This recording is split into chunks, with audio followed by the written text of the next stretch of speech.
ఇద్దరు అమ్మాయిలారా గట్టిగా English college కాలేజ్లో చదువుతాను.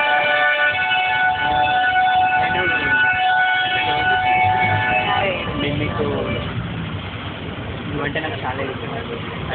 అది ఇప్పటి నుంచి నాకు ఇష్టం కూడా ఆల్మోస్ట్ ఒక 1 year నుంచి నేను చేసుకోవచ్చు. ఎక్కడ ఫాలో చేసిన నువ్వు డైలీ 6 o'clockకి షెడ్యూల్ సాయిబాబా గుడికి వస్తావు. నేను డైలీ నీకు వచ్చిన అక్కడికి వస్తాను. దేవుడిని కూడా నమ్మను, కానీ నిన్ను చూడడానికి మాత్రమే అక్కడికి వస్తాను. బాగా వస్తుంది డైలాగ్. ఏడే ఎప్పుడే చదువుతాయి రోజు ఫ్రైడే సాటర్డే ఎప్పుడు రాలేదు.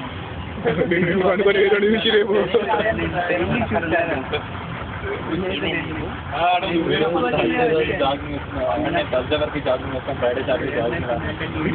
ఉన్నప్పుడు ఎంత హ్యాపీగా ఉంటావు అసలు. నేను అలా ఎప్పుడు అలా ఉండలేదు. చూస్తే నీలా ఉండాలి నాకు అనిపిస్తుంది. నేను కూడా హ్యాపీగా ఉంటానని ఫీలింగ్ నాకు కలిగి, అందుకే నేను నీకు ప్రపోజ్ చేస్తుంటే నాకు నీ గురించి తెలుసుకో. నేను take you on time 3-4 days నా ఫ్రెండ్స్ స్టైల్ ఎలా ఉంటుంది, నేను ఎలా ఉంటాను, ఇంట్లో ఎలా ఉంటాను, ఫ్రెండ్స్ ఎలా ఉంటాను నాకుంది. నేను నీకోసం 1 yearగా వెయిట్ చేస్తున్నాను. నేను కొన్ని రోజులు వెయిట్ చేసి ఖచ్చితంగా వెయిట్ చేస్తాను. నీకు నచ్చితే నచ్చింది, వాడికి నచ్చితే నచ్చని చెప్పు. నన్ను తట్టుకుంటే మటుకు ఏమీ చెప్పండి. సరే అని తట్టుకోలేదు. నాతో డేటింగ్ ఎప్పుడే అరే ఎక్కడికో పోయిందిరా డేటింగ్ అంట. సరే ఇప్పుడు నాకు కొంచెం టైం కాదు. డేటింగ్ ఒప్పుకోలేదా?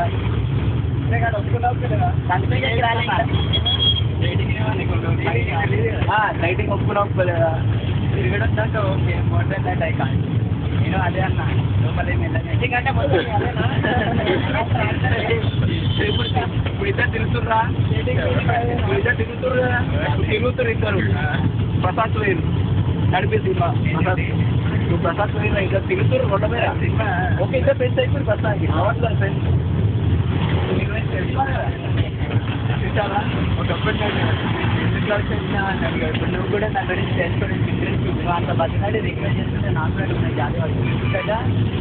అది జాలి కాదు, అదే లవ్. నేను తెలుసుకోవడానికి టైం పడుతుంది. ఖచ్చితంగా ఏదో 2-3 టైమ్స్ కూడా వెళ్ళలేదు. పండుగ ఇలాగ నవ్వు వస్తుంది. సినిమా అయిపోయింది. నైట్ వర్షం పడుతుంది ఫుల్గా. 10 రోజులైనా కూడా నా పేరు తెలుసుకోవాలని కూడా నీకు అనిపించలేదు. నా పేరు కూడా బాగానే ఉండేది. ఈయన పేరేంటి? నా పేరు శ్రవణ్. ఈయన పేరు? నా పేరు కిరణ్. నాకు తెలుసు. తెలుసా? ఆడే సపోర్ట్ చేసి ఓకే. సరే ఇప్పుడు ఇంటికి వెళ్తామా? నా సార్ రెస్టారెంట్ చెప్తాం. నా పేరు ఏం చెప్పానని చెప్తాను. నా పేరు అది